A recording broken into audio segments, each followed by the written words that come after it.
So hello guys, আসসালামু আলাইকুম। কি অবস্থা সবার? আশা করি সবাই ভালো আছেন। আলহামদুলিল্লাহ, আল্লাহর রহমতে আমি অনেক ভালো আছি। আজকে যাব হচ্ছে ছোট ভাইদের সঙ্গে ক্রিকেট খেলতে যাব। দেখি ওরা নেই কিনা, যাই একটু।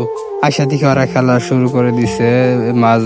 তার মাঝে দেখলাম যে একটা ছোট প্লেয়ার দাঁড়ায় আছে। আমি আয়সা দাঁড়ায় আছি, ওরা আমারে দেখে কোনো পাত্তাই দিল না। ওরা বলতেছে যে তুমি অনেক বড়, তুমি আমাদের সাথে খেলো না, তোমার নিম না, অনেক কিছু বললো। পরে আমি বললাম যে আমি খেলবো, আমিও তো জোরে খেলবো না, আস্তে আস্তে বাম হাত দিয়ে খেলবো। ওরা তাও নিল না। পরে এনে দেখি আমার সময় যে একজন আমার বড় ভাই খেলতেছে, কিন্তু আমার নিতেছে না। বলতেছে যে তোমার নিবো না, তুমি অনেক বেশি খেলো, তার জন্য আমার নিব না। না নিলে আর কি করার, দর্শক হিসেবে আমি ওদের খেলা দেখতেছি।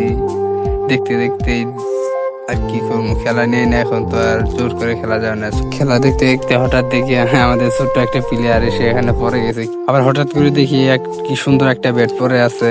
আমার ছোটবেলা আমাদের কাছে ওই ব্যাটটা অনেক দামি ছিল। ব্যাট দেখি যে বল বাড়ি মেরে বলটা হারিয়ে ফেলছে। একটু কাছে গেলাম, দেখি ওদেরকে একটু বল খুঁজে দেওয়ার চেষ্টা করি, যদি খেলতে নেয়। ওরা আসলাম, আইসা বল খুঁজলাম, খোঁজাখুঁজি করে বল পাইলাম না, বল হারাই গিয়েছে। তার জন্য সবাই যার যার মানে চলে গিয়েছে। পরে আমি এক ভাতিজারে বললাম যে আমরা খেলবো। পরে এখান থেকে কে কত নম্বরে খেলবে ওইটা ডিসিশন করে তারপরে আমরা খেলতে গেলাম, খেলা শুরু করলাম। এখানে আমার এক ছোট ভাই ওই ফার্স্টে পেয়েছে, ওই ফার্স্টে ব্যাটিং করতেছে, আমি কিপিং করতেছি। তারপরে আমার এক ছোট ভাই ব্যাট করবো, তারপরে আমার ব্যাট। এই যে এখানে আরেক প্লেয়ার ব্যাট করতেছে, আমি কিপিং করতেছি। আউট যাওয়ার পরে আমি ব্যাট করবো, তার জন্য ওরা আউট দেওয়ার জন্য অনেক ভাবে ট্রাই করতেছে, কিন্তু ওই আউট হইতেছে না। অনেক চেষ্টা করতেছি, তারপরে ওই আউট হইতেছে না। অনেক ভাবে চেষ্টা করার পর সে আউট হইতেছে না। এখন আর কি করা, আউট না হইলে আর কি করার। এই যে আমার অনেক দৌড়ানো লাগতেছে, অনেক কষ্ট করা লাগতেছে, তারপরে আউট হইতেছে না। এই যে আউট দেওয়ার চেষ্টা করলাম, তাও আউট হয় না। আউট না হলে তো আর কিছু করে না। তখন পরে কেউ আউট করতে পারে না বলে আমি বল নিয়ে বল মারতে গেলাম, দেখি আমি বল করে ওরা আউট করতে পারি কিনা। একটু আউট করার চেষ্টা করলাম, তারপরও ওরা আউট করতে পারি না।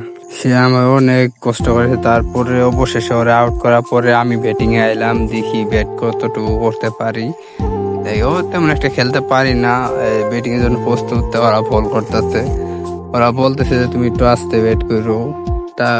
তার জন্য আমি একটু তেমন খেলতে পারি না, তারপরও আস্তে ব্যাট করলাম। আমি ব্যাট করতেছি, ওর মাঝে আমার এক বাইসতে বলতেছে কাকু তুমি আউট যাও, আমি ব্যাট করবো। ওরা তো আমার কোনোভাবে আউট করতে পারে না। তারপরে আর কি আমি নিজে ইচ্ছায় ওরে ব্যাট দিলাম, ওই একটু ব্যাট করব। পরে আমি বল করতে গেলাম, ওই একটু ব্যাট করতেছে।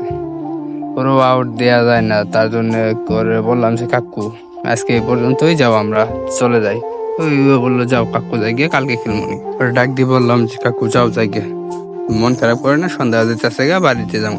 বললো যে যাও কাকু যামগা। তো খেলা শেষ করে বাড়ির দিকে রওনা দিলাম, চাচা আর বাতিজা মিলে বাড়ির দিকে রওনা দিলাম। তো আজকের ব্লগটা এই পর্যন্তই। সবাই ভালো থাকবেন এবং পেজটি সবাই ফলো করবেন।